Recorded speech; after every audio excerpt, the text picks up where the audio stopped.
الحمدللہ والصلاة والسلام علی سید المرسلین والعاقبۃ للمتقین۔ عزیز بھائیوں، بہنوں اور دوستوں، میں آج آپ کو ایک بات بتانے کے لیے حاضر خدمت ہوں۔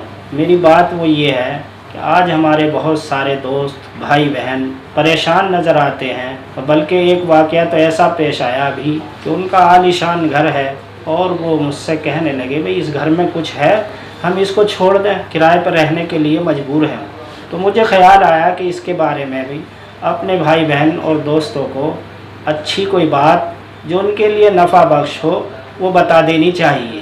تو یہ جو بات میں آپ کو بتانے جا رہا ہوں، یہ نبی اکرم صلی اللہ علیہ وسلم کی فرمائی ہوئی بات کے اندر سے بتانے جا رہا ہوں۔ ایسے واقعے جو آج پیش آ رہے ہیں پہلے بھی آئے ہیں، صحابہ اکرام رضی اللہ اجمعین کے زمانے میں بھی ایسے واقعات پیش آئے ہیں۔ ان صحابہ اکرام رضی اللہ عنہم کا یقین تھا، ایمان تھا، وہ بڑا مضبوط تھا، پہاڑ سے زیادہ سخت آپ کا یقین تھا، اس لیے وہ ان سے جو حالات پیش آتے تھے بچ جاتے تھے اور وہ حالات انہیں کوئی نقصان نہیں پہنچاتے تھے، کوئی ضرر انہیں نہیں پہنچتا تھا۔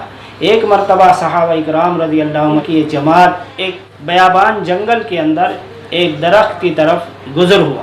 دیکھا کوئی ایک قوم ہے جو درخت پر چڑھ رہی ہے اور اتر رہی ہے، اور عجیب شکل ہے ان کی، ڈراؤنی شکل ہے، اور تھوڑا دیکھا تو ان کے پیر الٹے ہیں، ایڑیاں آگے ہیں اور پنجے پیچھے ہیں۔ تو دماغ کے اندر تھوڑا سوچ وچار شروع ہوا، لیکن صحابہ کی جماعت تھی وہ ڈرنے والی نہیں تھی۔ صحابہ اکرام رضی اللہ عنہم اجمعین کے سامنے جو بھی حالات آتے تھے وہ نبی پاک صلی اللہ علیہ وسلم کو جا کر بتانے کی کوشش کرتے تھے۔ جب صحابہ کا نبی کریم صلی اللہ علیہ وسلم کی صحبت میں جانا ہوا تو آپ نے اپنی یہ کارگزاری نبی اکرم صلی اللہ علیہ وسلم کو سنائی اور عرض کیا یا رسول اللہ صلی اللہ علیہ وسلم، آج ایک عجیب واقعہ پیش آیا۔ وہ کیا ہے؟ وہ یہ پیش آیا کہ آج ہم نے ایک قوم کو دیکھا جو درخت پر چڑھ رہی ہے، اتر رہی ہے، اور بڑی ڈراؤنی شکل ہے، اور ان کے پیروں پر نظر گئی تو ایڑیاں آگے تھیں اور پنجے پیچھے تھے۔ تو نبی اکرم صلی اللہ علیہ وسلم نے صحابہ سے دریافت کیا، آپ یہ بتائیے کہ آپ کے دل میں خوف تو پیدا نہیں ہوا؟ تو صحابہ کہاں ڈرنے والے تھے، وہ اللہ سے ڈرتے تھے، اللہ سے امید رکھتے تھے، اور یقین بنا ہوا تھا کہ پوری دنیا یہ چاہے کہ ہم نقصان پہنچا دیں، اللہ نہ چاہے تو پہنچ نہیں سکتا۔ ان کا یقین بنا ہوا تھا، اور پوری دنیا نفع پہنچانا چاہے اور اللہ نفع نہ پہنچانا چاہے تو پہنچ نہیں سکتا، ان کا یقین بنا ہوا تھا۔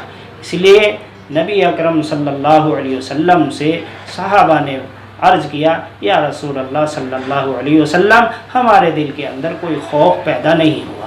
تو نبی پاک صلی اللہ علیہ وسلم نے فرمایا کہ اگر تمہارے دل کے اندر ذرہ برابر بھی خوف پیدا ہو جاتا تو وہ تمہاری عقلیں جو ہے معوف ہو جاتی ہیں۔ تو دوستو، یہ چیز ہے ہمارے دل کے اندر، اگر ان کا خوف نہیں ہوگا، بھوت بلا کا خوف نہیں ہوگا، شیطان جنات کا خوف نہیں ہوگا، تو ہمیں ضرر نقصان نہیں پہنچ سکتا، بالکل بھی ہمارا ذرہ برابر نقصان نہیں ہو سکتا۔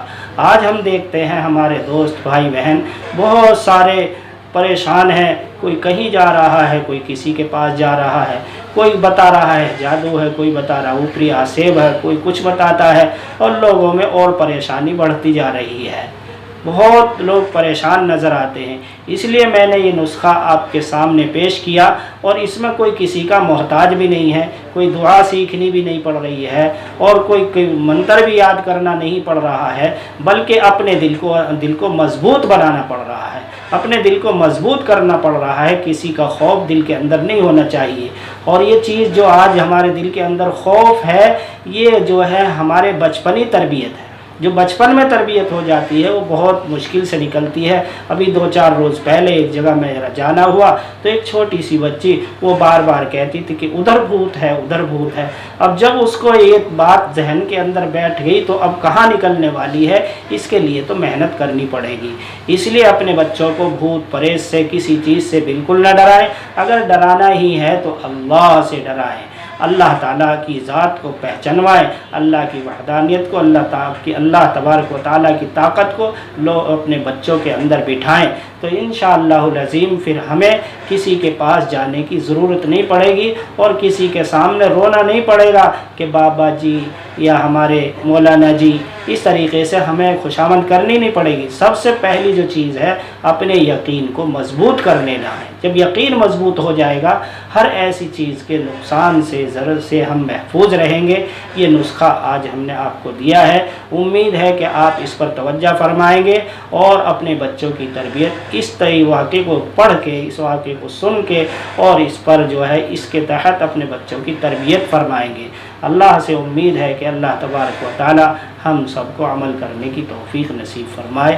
وآخر الدعوانا الحمدللہ رب العالمین۔ السلام علیکم ورحمۃ اللہ وبرکاتہ۔